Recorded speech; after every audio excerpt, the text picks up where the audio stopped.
भक्तों, ओम नमः शिवाय, श्री शिवाय नमस्तुभ्यम, जय श्री महाकाल। जी हाँ भक्तों, आप सबको भी पता है कि कल 6 तारीख है, मतलब 6 सितंबर है और कल 6 सितंबर को तीज का जो हमारा वो होता है, दिन होता है, एक हिंदू धर्म का और सनातन धर्म का एक महादिवस होता है तीज।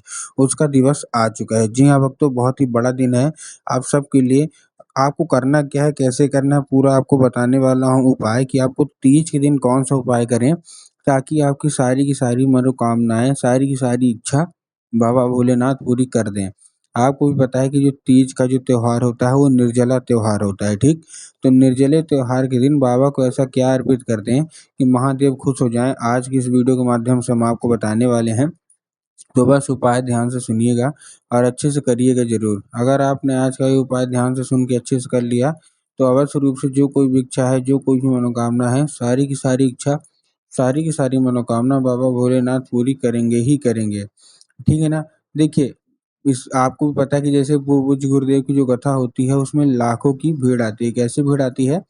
लाखों की भीड़ आती है। और जब गुरुदेव की कथा में लाखों की भीड़ आती है, तो वहाँ ज़्यादातर जो भक्त होते हैं वो क्या करते हैं, पत्र के द्वारा, किसके द्वारा?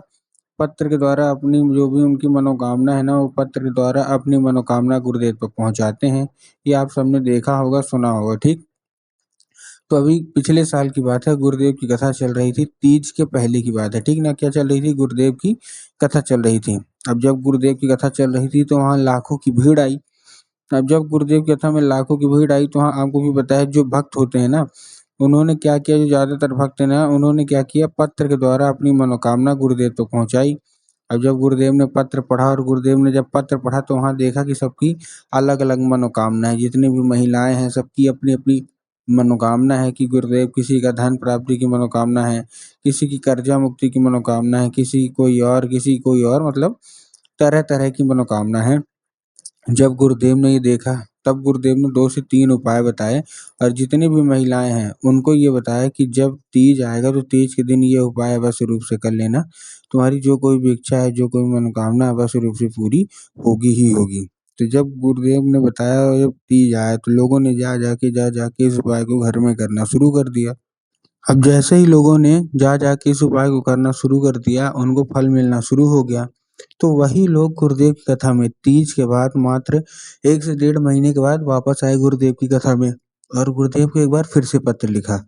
लेकिन इस बार आप जान के हैरान हो जाओगे कि ये वाला जो पत्र था, ये गुरुदेव को धन्यवाद के रूप में पत्र था कि गुरुदेव, धन्य हो आपका, आपके द्वारा बताया गया उपाय हमने कर लिया है। हमारी सारी की सारी जो भी इच्छा थी ना, सारी की सारी जो भी मनोकामना थी, वो सारी की सारी पूरी हो गई है। आपका कोटि-कोटि धन्यवाद। तो देखिए, जो लोग भी मेरी आवाज़ सुन रहे हैं ना, अगर आपको भी जानना है कि आखिर ऐसा कौन-सा उपाय है, जिसको करने मात्र से तीज का दिन होता है, तो 1 से डेढ़ महीने के अंदर सारी इच्छा मनोकामना पूरी हो जाती है। तो चलिए हम बताते हैं आपको आज की इस वीडियो के माध्यम से कि आपको करना क्या है। तो बस उपाय ध्यान से सुन के अच्छे से करिएगा ज़रूर। अगर आपने आज का ये उपाय ध्यान से सुन के अच्छे से कर लिया, तो अवश्य रूप से जो कोई भी इच्छा है, जो कोई भी मनोकामना है ना, अवश्य रूप से पूरी होनी ही होनी है। तो चलिए चलते हैं उपाय की ओर, लेकिन उसके पहले चैनल पे अगर पहली बार आए हैं और आवाज़ मेरी पहली बार सुन रहे हैं, तो वीडियो कर दें लाइक और चैनल को भी कर लें सब्सक्राइब, ताकि पूजनीय पंडित प्रदीप जी मिश्रा के रोज़ नए-नए उपाय, जो कि मैं उनकी कथा से सुनता हूँ, श्रवण करता हूँ, सबसे पहले मैं आपको प्राप्त करा सकूँ। तो देखिए, सबसे पहले तो आपको क्या करना है, बाबा भोलेनाथ के पास एक खीरा लेना है और खीरे में थोड़ा-सा आपको हल्दी का लेपन कर देना है। उसी खीरे में आपको थोड़ा-सा हल्दी का लेपन कर देना है और पहुँच जाना है उसको लेके कहाँ, सीधा-सीधा शिव मंदिर। अब जैसे आप शिव मंदिर पहुँचेंगे, जो भी महिलाएँ हैं ध्यान रखिएगा, सबसे पहले आपको दक्षिण दिशा में खड़े होना है और उत्तर की ओर अपना चेहरा कर लेना है। क्या करना है? दक्षिण की ओर खड़े होना है और उत्तर की ओर अपना चेहरा कर लेना है। अब देखिए, दक्षिण और उत्तर में ना बहुत सारे लोग कन्फ्यूज़ होते हैं कि दक्षिण क्या है, उत्तर क्या है, हमको थोड़ा साफ-साफ बताओ। तब गुरुदेव ने बताया है कि आप जिस भी शिव मंदिर जा रहे हैं, उस शिव मंदिर का जिधर साइड जलाधारी हो, आपको अपना चेहरा उधर साइड करके खड़े हो जाना है, ठीक? खड़े हो गए, खड़े होने के बाद आपको एक नाम लेके, कौन-सा? महादेव का बहुत ही सुंदर सा नाम है, श्रम्भेश्वर महादेव। तो बस आपको करना क्या है, आपको श्रम्भेश्वर महादेव का नाम लेके उन्हीं का स्मरण करके आपको चुपचाप क्या कर देना है, आपको अर्पित कर देना है बस। पूज्य गुरुदेव कहते हैं कि अगर आपने श्रम्भेश्वर महादेव का नाम लेके ये किया, तो अवश्य रूप से मनोकामना है ना, वो पूरी होगी ही होगी। ये था पहला उपाय। अब हम चलते हैं अपने दूसरे उपाय की ओर, जो कि धन प्राप्ति का उपाय है। अगर आपको जीवन में धन की बहुत कमी है तो ये उपाय कर लीजिएगा। अब देखिए इस उपाय में आपको करना क्या है। इस उपाय में आपको लेना है, सिंपल सा मैं आपको बता रहा हूँ कि आपको क्या लेना है, 5 कनेर के फूल। क्या लेना है, 5 कनेर के आप फूल ले लीजिए। ठीक है, ले लिया 5 कनेर के फूल। अब जब आप 5 कनेर के फूल लेंगे तब आपको ध्यान रखना है कि जो फूल है वो कहीं से भी कटा-फटा या खंडित बिल्कुल भी नहीं होना चाहिए। बहुत सारे लोग फूल लेने में वही गलती करते हैं कि फूल वो कटा-फटा ले लेते हैं, तो उससे आपको बचना है। ठीक, आपने ले लिया, लेने के बाद आपको पहुँच जाना है सीधा-सीधा का शिव मंदिर। अब जैसे ही शिव मंदिर आप पहुँचेंगे, आपको क्या करना है, आपके हाथ में 5 कनेर के फूल हैं, तो आपको अलग-अलग जगह अर्पित करना है। ठीक, कहाँ-कहाँ अर्पित करना है देखिए मैं आपको बताता हूँ। सबसे पहले आपको क्या करना है, आपको बाबा भोलेनाथ के ऊपर कुंदकेश्वर महादेव का नाम लेके पहला अर्पित करना है। जो पहला फूल है ना, वो आपको कुंदकेश्वर महादेव का नाम लेके बाबा भोलेनाथ के ऊपर अर्पित करना है। उसके बाद जो हमारा दूसरा उपाय है, ठीक ना? क्या है जो हमारा दूसरा उपाय है वो कौन-सा है?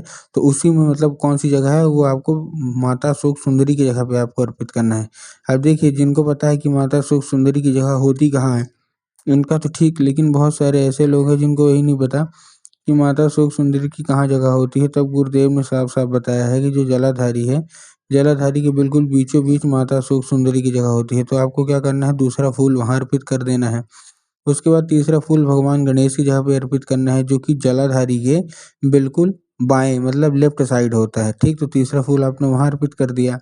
उसके बाद जो हमारा चौथा फूल है, वो आपको कहाँ अर्पित करना है, जो हमारा चौथा फूल है वो आपको हस्तकमल, माता पार्वती का जो हस्तकमल होता है ना, आपको चौथा फूल वहाँ अर्पित करना है, ठीक कर दिया। उसके बाद जो 5वाँ फूल है वो आपको स्वयं जलाधारी में करना है, जहाँ स्वयं माता पार्वती का वास होता है। पूज्य गुरुदेव कहते हैं कि केवल और केवल अगर आपने इतना ही कर लिया और मनोकामना माँगी तो अवश्य रूप से मनोकामना पूरी होनी ही होनी है, ठीक है?